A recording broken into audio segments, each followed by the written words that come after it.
You are now locked into the Live with Brandon Blakeney podcast. Here is your host, Brandon Blakeney. And welcome in, everybody. Tough day for Fever fans out there. Tough day, but y'all know we got to talk about it first. Taste of playoff action this year for the WNBA, man. First playoff action, locking in.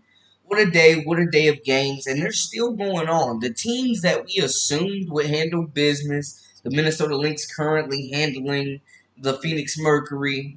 We got the Aces squaring off against the Seattle Storm later tonight. And then, of course, the Atlanta Dream got handled by the New York Liberty, who people feel like could be the favorites. Tough playoff debut for Caitlin Clark, though.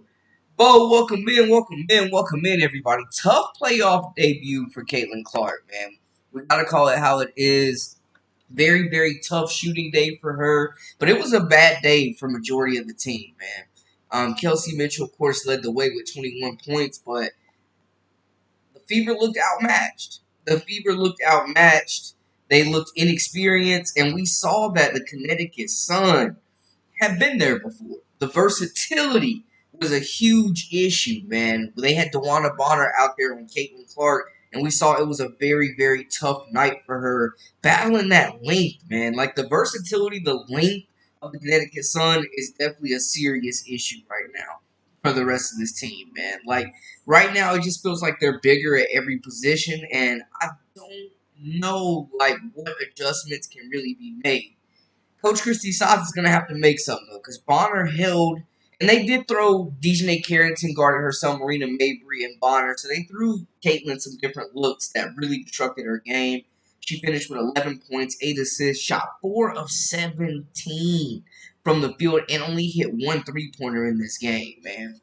It was a tough shooting debut.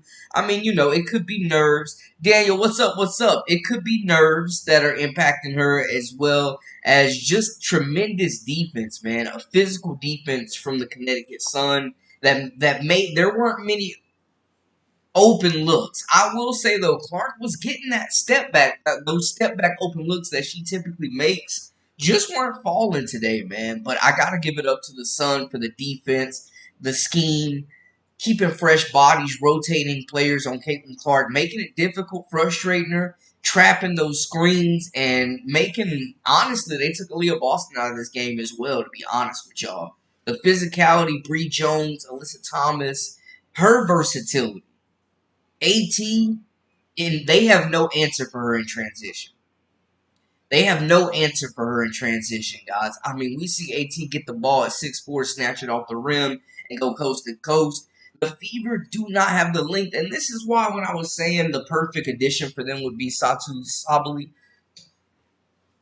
because you get a player that's 6'4", that's long, that can guard multiple positions. They don't have any big wings right now, and down low, they are absolutely getting bullied. It was a tough night for Aaliyah Boston. Team was ineffective. To be honest, the best big on the floor felt like was Dantas for most of the game with her shooting ability. Now, I think the Fever might be in a little bit of trouble, man. Y'all give me your initial takeaways. And make sure to hit that subscribe button, comment, like, share to stay up to date with the Live with Brandon Blakeney podcast. This was not the debut that we were expecting from Caitlin Clark, man. It was a tough night. She kept shooting, shoot, and I commend her for that. But it was tough sledding out there. Shots were not falling. Turnovers were a problem. Never really got to establish a rhythm as a team offensively, man. Like, the Connecticut Sun played bully ball at times. They looked like they had been there before. And we've seen Caitlin step up on the big stage under the brightest lights throughout her career.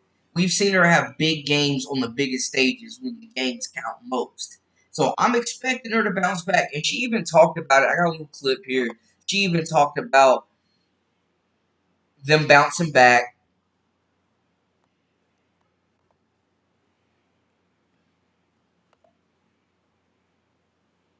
Like I said, A little clip we can from win. after the game. It's not anything about the building. It's not about the gym. It's not about the hoops. Like, I have all the confidence in the world in this team, and everybody in our locker room does, and I know we'll be a lot better on Wednesday.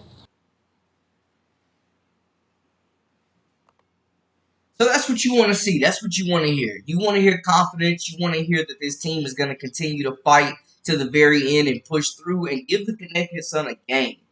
But holy Marina Mabry, holy DJ Carrington, like we talked about the 3-point shot and the lackluster defense. The Fever have struggled to guard the 3-point shot all season long, man, and it cost them today for sure. Should there be a rule on long nails? Jerma, I'm not touching on that one.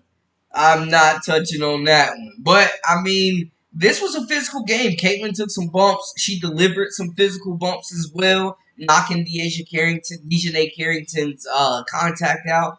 We saw Coach Christy Sides get a whole technical foul out there. A technical foul had to be restrained and held back. Coach Sides is fired up. Coach Sides is absolutely fired up. But yeah, I mean, Caitlin had some moments. But it was overall a disastrous performance. This is not what we expected from a player that finished 4th in the MVP voting.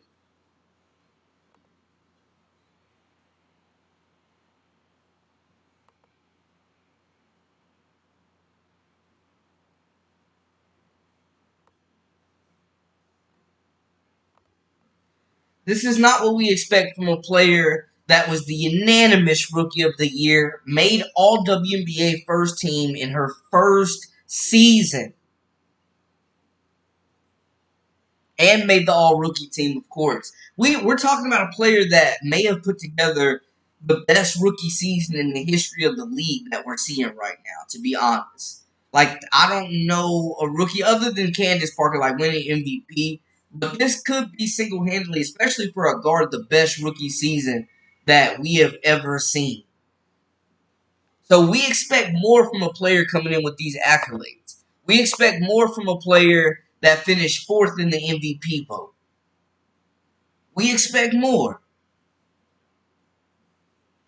We expect stars to perform at the biggest stages. And that's not what happened today. That is not what happened today, y'all. Welcome in, everybody.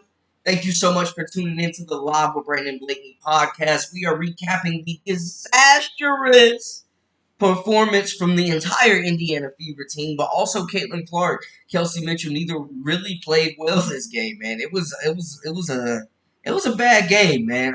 What more can I say about it? It was disastrous. This was not the performance that we expected. The length of DeWanna Bonner is very much a serious issue. Shout out to that coaching staff over there that made the adjustment to put Bonner out there to bother her with the length. 6'4", long, athletic, can play down low, can block shots, can score from anywhere. I mean, she looking like Kevin Durant out there with that crossover. Like, there's just no answer that the Fever have. They have nobody on this roster that has the versatility to guard DeWanna Bonner. It's going to be a long series for that. AT, her ability to handle the basketball, to pass. I mean, she had a triple-double. AT had a triple-double. They came out and smacked the Fever in the mouth, especially in that third quarter. Third quarter was disastrous. That's when this game got put out of reach. That's when Caitlin finally hit a 3 and Marina Mabry said, I got 2 more for you. Hold these. Exceptional defense, exceptional execution, exceptional communication, exceptional game plan from the Connecticut Sun. They came out with a game plan to completely frustrate Caitlin Clark and to take her out of this game, and that's exactly what we saw. We saw Caitlin Clark look like a rookie. She absolutely looked like a rookie today. This is playoff basketball. This is a different type of energy. This is a different level of intensity going on right now. This is win or go home right now. This is when legends and champions are made right now. This is when the contenders and the pretenders are separated right now. Brandon, don't start making excuses for Caitlin's trash play because she always cracked under defensive pressure. Man, that defensive pressure ate her up today. I'm not going to hold you Bill hands on. I'm not here to make excuses. I'm here as an unbiased reporter giving my perspective and delivering the cold, hard facts that some people just don't have the courage to do. Edward says the Fever will be in Cancun with the Sky soon. Let's get a poll up. Let's get a poll up right now, man. Welcome in, guys. I appreciate y'all locking in with me. Make sure to hit that subscribe, like, comment, all that good stuff. Can the Fever force a game 3? Bro, the versatility for Connecticut is just tough right now. And then Marina Mabry, I've talked about this so many times, man. She absolutely makes this team a difference maker. She makes this team a difference maker. They took what was once a weakness, honestly, from this team, and they turned it into a strength. But Caitlin was getting the same shot she typically gets, to be honest.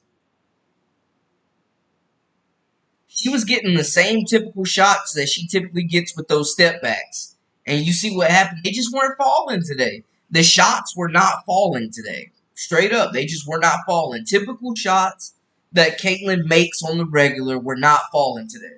Those step back, those transition threes, those crossover coming off the screen. But if the shot's not falling off the dribble, if you're not able to get ISO buckets, attack the paint.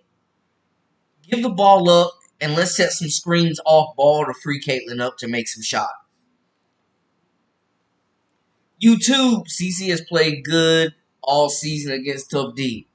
It's been certain players that have definitely given her more trouble than others, though, and Dejanay Carrington is definitely one of those players that gives her problems. But masterclass from the Sun head coach for making that switch and putting DeWanna Bonner putting length over Caitlin, a player that is quick enough to keep up with her, but it's just super long, disrupting the vision, disrupting the court vision, forcing bad shots, tough contested shots at times. They may have to work more to get her free off ball. I mean, there's got to be some adjustments made.